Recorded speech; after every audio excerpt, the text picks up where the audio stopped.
just come back from Tel Aviv. We went there last Friday. The intention to go to Bethlehem, the Aida refugee camp, and we went there openly saying that when we got to Tel Aviv airport passport control.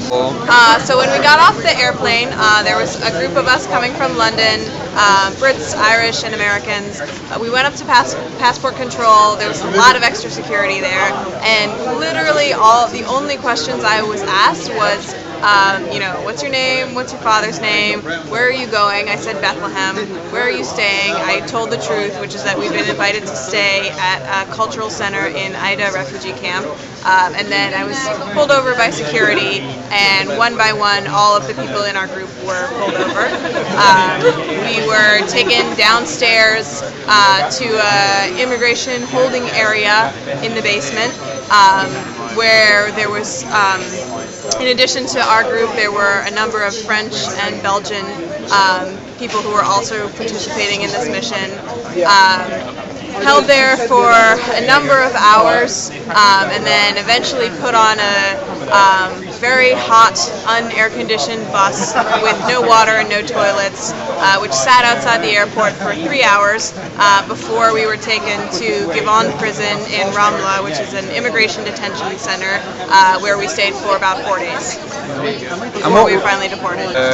People were taken one by one down to a bus. If there was any resistance by anyone, those people were handcuffed, including myself. The bus itself was baking hot.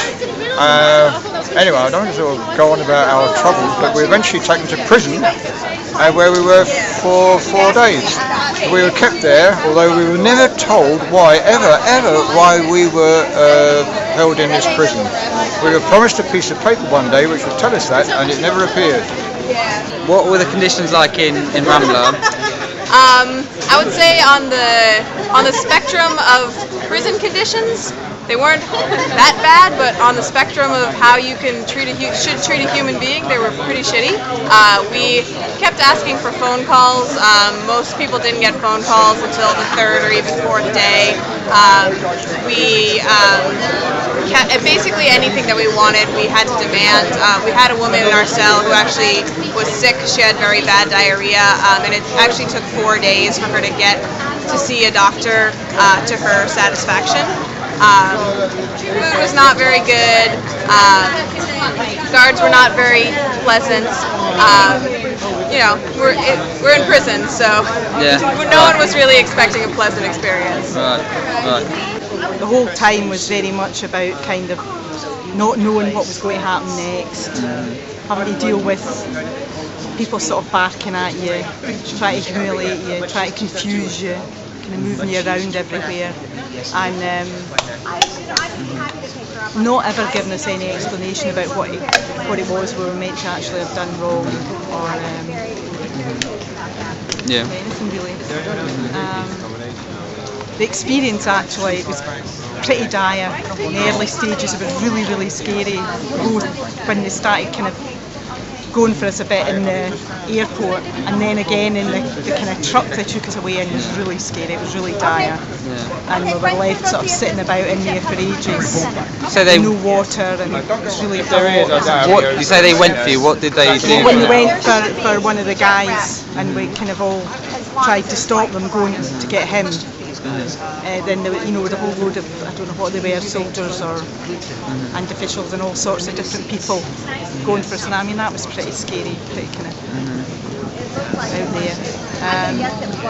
But it was really, really positive experience once we finally got into our cells and got allocated the space, because then we were with a lot of the other international people there, so we got to know a lot of French and the Belgians and the Germans and the Americans, and it was a real source of strength and kind of power, and ultimately I think we did challenge the power dynamic a bit and kind of grew a bit for it. So there was free Gaza and toothpaste indoors and kind of like graffiti, so it all kind of helped. So how do you feel about the reasons that were given for your being denied entry? I mean, do you think it was justified, or Well, actually, we were told very little about why we were being detained. We were never given any official paperwork. We never saw a judge. We basically existed in a legal black hole for the entire time we were there. And literally, all I said was I'm going to Bethlehem, which last time I checked is not illegal. So it was obviously a completely, spurious, politically motivated detention, not based on any legal precedent, even within Israeli law. So, we're back and I'm very pleased to have exposed the so-called Israeli facade of democracy in a free state, where democratic processes like habeas corpus and the right to demonstrate are just ignored completely.